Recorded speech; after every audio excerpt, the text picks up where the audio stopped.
Hey everyone, circulatory system वाला chapter मैंने बोला है कि मैं कंप्लीट पूरा करवा दूंगी, तो वो मैं करवा दूंगी, इसीलिए आज भी वीडियो आ रहा है। तो हम लोग सर्कुलेटरी सिस्टम में हार्ट के बारे में बहुत कुछ जान चुके हैं, उसके चैम्बर्स कितने होते हैं, मगर फिर भी circulation of blood in the heart, मतलब हार्ट के अंदर ब्लड कैसे कैसे सर्कुलेट करता है, वो जानने से पहले एक बार वापस से हम लोग थोड़ा सा रिवाइज करेंगे कि क्या क्या हम लोग हार्ट में पढ़े थे। तो देखो क्या क्या पढ़े थे, एक बार ये हल्का सा रिवीजन है। ये 4 चैम्बर हम लोग पढ़े थे, ये पहला चैम्बर, दूसरा चैम्बर, तीसरा चैम्बर और ये चौथा चैम्बर। ऊपर के जो 2 चैम्बर है उसको हम लोग एट्रियम बोलते हैं या ऑरिकल बोलते हैं। ये हो गया राइट एट्रियम और ये हो गया लेफ्ट एट्रियम, और ये हम लोग का हो गया राइट वेंट्रिकल और ये हो गया लेफ्ट वेंट्रिकल। ठीक है, लेफ्ट वेंट्रिकल और यहाँ पे राइट वेंट्रिकल लिखा हुआ है। तो ये हो गया चेम्बर्स। अब चेम्बर्स के बाद आता है कि मतलब कि जैसे कि राइट एट्रियम में क्या क्या चीज़ खुलता है, कौन कौन से वेसल्स आते हैं। तो राइट एट्रियम में 2 वेसल आता है, सुपीरियर वेना कावा और इन्फीरियर वेना कावा, ये दोनों राइट एट्रियम में आते हैं। लेफ्ट एट्रियम में क्या आते हैं, लेफ्ट एट्रियम में पल्मोनरी वेन्स आते हैं। टोटल कितने पल्मोनरी वेन्स लेफ्ट एट्रियम में आते हैं? 4, हर लंग से 2-2। ठीक, अब हम लोग देखते हैं राइट वेंट्रिकल्स के बारे में। राइट वेंट्रिकल से क्या निकलता है, क्योंकि ब्लड तो राइट एट्रियम से राइट वेंट्रिकल के अंदर आएगा। अब राइट वेंट्रिकल से ब्लड बाहर निकलेगा, तो किस ब्लड वेसल्स के थ्रू निकलता है? इस वाले ब्लड वेसल के थ्रू निकलता है, इसको हम लोग क्या बोलते हैं? Pulmonary artery. और लेफ्ट वेंट्रिकल से जो ब्लड निकलता है वो किसके थ्रू निकलता है? अओर्टा के थ्रू। ये रहा अओर्टा, यहाँ से ऐसे जाके पीछे से अओर्टा के थ्रू निकलता है। ठीक है, तो ये हल्का फुल्का हम लोग को आइडिया लग गया क्या है किया। अब हम लोग और क्या चीज़ इसमें पढ़े हैं? वाल्व्स। यहाँ पे ट्राइकस्पिड वाल्व प्रेजेंट है राइट एट्रियम और राइट वेंट्रिकल के बीच में। लेफ्ट वेंट्रिकल और लेफ्ट ऑरिकल के बीच में कौन सा? बाइकस्पिड या मिट्रल वाल्व प्रेजेंट है। और फिर यहाँ पे पल्मोनरी आर्टरी और वेंट्रिकल, राइट वेंट्रिकल के बीच में जो वाल्व प्रेजेंट है उसको हम लोग सेमी लूनार वाल्व बोलते हैं। और लेफ्ट वेंट्रिकल और अओर्टा के बीच में जो वाल्व है उसको भी हम लोग सेमी लूनर वाल्व बोलते हैं। ये हो गया वाल्व्स के बारे में। अब हम लोग आगे बढ़ते हैं कि कैसे कैसे सर्कुलेट होता है। तो ये जो टॉपिक लिखा हुआ है ना, circulation of blood in the heart, इसमें बहुत सारा थ्योरी वाला पार्ट लिखा हुआ आप लोगों को दिखेगा बुक में, लेकिन मेन चीज़ है कि इसमें अगर कॉन्सेप्ट समझ में आएगा तभी हम लोग क्वेश्चन अटेम्प्ट कर पाएंगे। इसमें से इस तरीके का क्वेश्चन पूछा जाता है, तो इसीलिए इसको समझने के लिए डायग्राम के थ्रू समझना बेस्ट होगा, और इसीलिए हम डायग्राम के थ्रू समझाने की कोशिश कर रहे हैं। तो यहाँ पे 2 मेन फेज होता है हार्ट बीट का, पहला एट्रियल सिस्टोल, दूसरा वेंट्रिकुलर सिस्टोल। अच्छा, सिस्टोल वर्ड क्या मीनिंग क्या हुआ? सिस्टोल मतलब कॉन्ट्रैक्शन और डायस्टोल मतलब रिलैक्सेशन। तो एट्रियल सिस्टोल मतलब इस समय एट्रिया कॉन्ट्रैक्ट करेगा, और अगर एट्रिया कॉन्ट्रैक्ट कर रहा है मतलब वेंट्रिकल क्या करेगा? रिलैक्स करेगा। यानी कि एट्रिया अगर सिस्टोल कंडीशन में तो वेंट्रिकल कैसा होगा? डायस्टोल कंडीशन में। और अगर वेंट्रिकल सिस्टोल कंडीशन में तो एट्रिया कौन सा कंडीशन होगा? डायस्टोल कंडीशन में। अब एक एक करके हम लोग देखते हैं। पहला हम लोग देखेंगे atrial systole and ventricular diastole, मतलब एक ही बात हुआ, एट्रिया का सिस्टोल बोल ले या वेंट्रिकल का डायस्टोल बोल ले हम लोग। तो इसमें देखो, ये जो एट्रिया ये कॉन्ट्रैक्ट कर रहा है, जब एट्रिया कॉन्ट्रैक्ट करेगा तो क्या होगा? ब्लड जो है एट्रिया से निकल के वेंट्रिकल्स में जाएगा। ये जो यहाँ जो ब्लड है वो चारों तरफ फोर्स लगाएगा, लेकिन यहाँ पे भी एक वाल्व प्रेजेंट है जो उधर नहीं जाने दे रहा ब्लड को। और फिर यहाँ पे जब वेंट्रिकल्स में आ रहा है तो इधर भी जाने की कोशिश, यहाँ जो ब्लड इस पल्मोनरी आर्टरी में प्रेजेंट जो ब्लड है वो नीचे आने की कोशिश करेगा। अच्छा, यहाँ पे हम कुछ ज़्यादा ही मार्किंग कर दी, इसको हम थोड़ा क्लियर करते हैं, इसको ज़रा जूम करते हैं। ओके, अब देखते हैं क्या हो रहा है। ऑरिकल का सिस्टोल हो रहा है, यानी कि ऑरिकल जो है वो छोटे होंगे साइज में। ठीक है, कंस्ट्रिक्शन होगा इनका, सिस्टोल होगा, एक ही बात है। ठीक है, तो सिस्टोल हो रहा है तो क्या होगा? यहाँ पे जो ब्लड प्रेजेंट है यहाँ पे, और यहाँ पे जो ब्लड प्रेजेंट है ये चारों तरफ जाना चाहेगा। ठीक है, यहाँ का ब्लड चारों तरफ जाना चाहेगा। और अब अभी क्या हो रहा है? वेंट्रिकल्स जो है रिलैक्स मोड में, वेंट्रिकल्स रिलैक्स मोड में है तो पल्मोनरी आर्टरी से ब्लड वापस आना चाहेगा और अओर्टा से भी ब्लड वापस आना चाहेगा। लेकिन ये सब हो नहीं पाएगा, क्यों?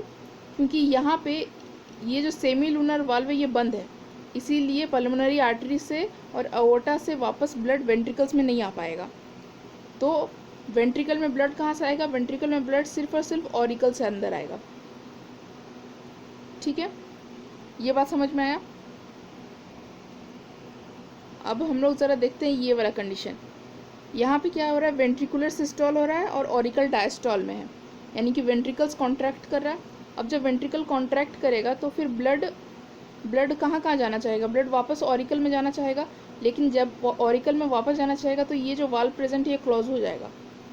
ठीक है, ये वाल्व क्लोज हो जाएगा और यहाँ पे भी इस वाले कंडीशन में भी ये वाला वाल्व क्लोज हो जाएगा। तो ओपन कौन सा वाल्व रहेगा? इधर ये पल्मोनरी आर्टरी वाला वाल्व ओपन होगा और वेंट्रिकल से ब्लड इधर पल्मोनरी आर्टरी में जाएगा और यहाँ का वेंट्रिकल से अओर्टा में जाएगा। तो ये हम लोग समझ गए, लेकिन अब इसका एक इम्पॉर्टेंट चीज़ हम लोग को समझना है। एक चीज़ इसमें यहाँ पे थ्योरी इसका ज़रा देखते हैं हम लोग। एट्रियल सिस्टोल में लिखा है कि एट्रियल का मसल कॉन्ट्रैक्ट होता है, बिल्कुल सही, हम लोग को पता है। अच्छा, opening of vena cava and pulmonary vein closes, इसका मतलब कि जो वेना कावा है, यानी कि ये वाला वेना कावा, क्या हम लोग जानते हैं कि जो ये वाला ऑरिकल है इसमें ब्लड कहाँ से आता है? सुपीरियर वेना कावा और इन्फीरियर वेना कावा। तो जो वेना कावा का ओपनिंग है और यहाँ पे जो पल्मोनरी वेन का ओपनिंग है ये दोनों क्लोज रहेगा एट्रियल सिस्टोल के दौरान। और क्या इसमें रहेगा? इसमें जो है इसमें ट्राइकस्पिड वाल्व और बाइकस्पिड वाल्व, ठीक है, ये सब ओपन रहेगा, ये दोनों ओपन रहेगा और ब्लड जो है वेंट्रिकल्स के अंदर इंटर करेगा। किस चीज़ को क्रॉस करके? यहाँ पे ट्राइकस्पिड वाल्व को क्रॉस करके वेंट्रिकल के अंदर इंटर हो रहा है और यहाँ पे बाइकस्पिड वाल्व को क्रॉस करके ब्लड वेंट्रिकल्स के अंदर इंटर हो रहा है। अच्छा, अब सबसे ज़्यादा इम्पोर्टेंट जो एग्ज़ाम में पूछा जाता है, सेमी लूनर वाल्व। यहाँ पे देखो सेमी लूनर वाल्व क्लोज है, दोनों सेमी लूनर वाल्व क्लोज है। जब सेमी लूनर वाल्व क्लोज होते हैं तो डप साउंड आता है। कौन सा साउंड क्रिएट होता है? डप। अच्छा, वेंट्रिकुलर सिस्टोल में वेंट्रिकल्स के मसल कॉन्ट्रैक्ट करेंगे। अच्छा, इस केस में जो ट्राइकस्पिड और बाइकस्पिड वाल्व है, ये ट्राइकस्पिड और बाइकस्पिड वाल्व जो है ये दोनों क्लोज होते हैं वेंट्रिकुलर सिस्टोल के दौरान और इन दोनों के क्लोजिंग की वजह से लब साउंड आता है। तो लब डब लब डब लब डब इस तरीके का जो साउंड आता है ये वाल्व्स के क्लोजिंग के वजह से आता है। तो लब साउंड के पीछे कौन वाल्व रिस्पॉन्सिबल है? ट्राइकस्पिड और बाइकस्पिड। जब ये दोनों क्लोज होते हैं तब लब साउंड आता है और जब सेमी लूनर वाल्व क्लोज होते हैं तो डब साउंड आता है। ओके, और यहाँ पे हम लोग देख ही रहे हैं बाकी क्या लिखा है। Blood passes into aorta pulmonary artery through semi, हाँ ये तो हम लोग को पता है कि ब्लड अओर्टा में चल जाता है, पल्मोनरी आर्टरी में चल जाता है। अच्छा, उसके बाद क्या लिखा है? Atria draw in blood. हाँ, यहाँ पे देखो, यहाँ पे अब जो एट्रिया है वो अब रिलैक्स स्टेट में। जब रिलैक्स स्टेट में एट्रिया रहेगा तो क्या होगा कि ब्लड जो है बाहर से अंदर आएगा एट्रिया के अंदर, मतलब कि इधर वेना कावा से इधर आएगा और यहाँ पे पल्मोनरी वेन से यहाँ आएगा, इस तरीके से। कॉर्डेई टेंडिने ये वाला हिस्सा है, दिखाते हैं, इसको बोल रहे हैं हम लोग कॉर्डेई टेंडिने। ठीक है, यहाँ पे देखो कॉर्डेई टेंडिने, ये क्या करेगा?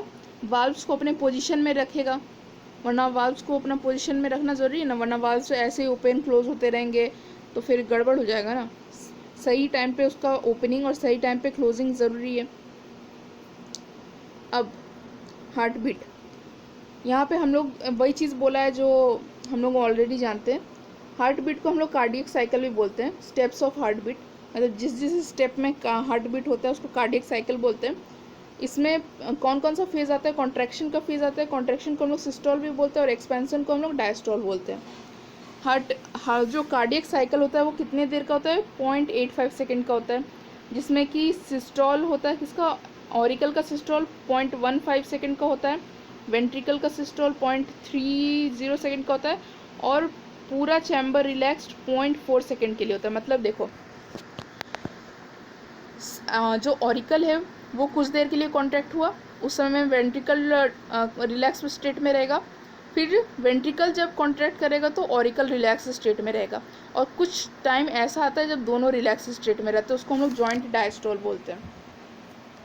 ठीक है, ये रहा जॉइंट डायस्टोल, मतलब कि दोनों रिलैक्स स्टेट में, और ये तीनों को मिला के मतलब कि वेंट्रिकुलर डायस्टोल, ऑरिकल डायस्टोल और जॉइंट डायस्टोल को मिला के कार्डियक साइकिल बनता है, मतलब पूरा साइकिल हो जाता है। और लब डब साउंड, ये इंपॉर्टेंट है, बहुत बार क्वेश्चन में पूछा गया है, प्रीवियस ईयर क्वेश्चन में, क्योंकि प्रीवियस ईयर क्वेश्चन ही हम लोग को सही डायरेक्शन दिखाता है कि हम लोग को क्या पढ़ना है क्या नहीं पढ़ना। और सिलेबस और प्रीवियस ईयर क्वेश्चन के बिना मत बैठना, बहुत इंपॉर्टेंट है दोनों। ठीक है, लब साउंड किसके वजह से आता है, जब ट्राइकस्पिड और बाइकस्पिड वाल्व क्लोज होते हैं। और डब साउंड क्यों आता है, जब सेमी लूनर वाल्व क्लोज होते हैं। अच्छा, यहाँ पे एक ऐसे ही ज़रा एक्स्ट्रा इन्फॉर्मेशन दे रखा है, एक बार देख लेते हैं क्या लिखा है। देखो, वेल का हार्ट बीट दे रखा है, और यहाँ पे ह्यूमन बींग्स का हार्ट बीट है, यहाँ पे एक स्पैरो का हार्ट बीट है। डिफरेंस देख रहे हो, वेल जिसका साइज़ इतना बड़ा होता है उसका हार्ट बीट सिर्फ 15 है, ह्यूमन बींग्स का बीच बीच में है, और स्पैरो, रैट, ये सब जो छोटे छोटे एनिमल्स हैं उनका हार्ट बीट बहुत तेज़ है। इसके पीछे रीज़न ये है कि जिसका साइज़ छोटा होता है उसका हार्ट बीट ज़्यादा तेज़ होता है, हार्ट रेट ज़्यादा तेज़ होता है, क्योंकि जो उनको अपना बॉडी का जो हीट है उसको मेंटेन करने के लिए हार्ट रेट उसको इंक्रीज़ करना होता है, क्योंकि उसका surface area by volume ratio बहुत ज़्यादा होता है, इसलिए हीट लॉस भी उसका जल्दी हो जाता है, इसीलिए उसको अपना बॉडी टेम्परेचर मेंटेन करने के लिए उसको हार्ट रेट इंक्रीज़ करना होता है। ठीक है, अब यहाँ पे पेस मेकर, वैसे इस चीज़ को सिलेबस में मेंशन किया नहीं गया है, प्लस इसके ऊपर पिछले 10 सालों में कभी क्वेश्चन नहीं पूछा गया, मगर फिर भी इसको डार्क में थोड़ा लिखा है, इसको हल्का सा हम लोग देखेंगे। इसमें बहुत सारा कुछ बात लिखा हुआ है, सबको नहीं देखेंगे, थोड़ा सा जो एक इम्पॉर्टेंट चीज़ है उसको देख लेते हैं। पेस मेकर क्या होता है, पेस मेकर जैसे कि हार्ट बीट को स्टार्ट करवाने के लिए इम्पल्स और command which start the heart beat arise in pace maker. तो पेस मेकर हम उसको बोलते हैं जो हार्ट बीट को स्टार्ट करवाता है, हार्ट बीट को स्टार्ट करने के लिए एक तरह से कमांड देता है, उसको हम लोग पेस मेकर बोलते हैं। अच्छा, और हार्ट के अंदर पेस मेकर है क्या चीज़, SAN, साइनो एट्रियल नोड। ठीक है, इसको शॉर्ट फॉर्म में हम लोग SAN बोलते हैं। हार्ट में SAN पेस मेकर का काम करता है। पेस मेकर मतलब हार्ट बीट को स्टार्ट करवाने वाला कौन है, SAN, साइनो एट्रियल नोड। उसके बाद AVN वगैरह भी आता है, पर उतना डिटेल में हम लोग नहीं जाएंगे क्योंकि इससे क्वेश्चन भी नहीं पूछा जाता है, तो पर फिर भी हम लोग पेस मेकर इंपॉर्टेंट चीज़ इसलिए देख लिए। देखो कहाँ पे होता है SAN, यहाँ पे प्रेजेंट है। ठीक है, राइट एट्रियम में, राइट एट्रियम के टॉप में यहाँ पे प्रेजेंट है साइनो एट्रियल नोड, ये है पेस मेकर। तो यहाँ आज का लेक्चर हम लोग का कंप्लीट होता है। ठीक है, बाय।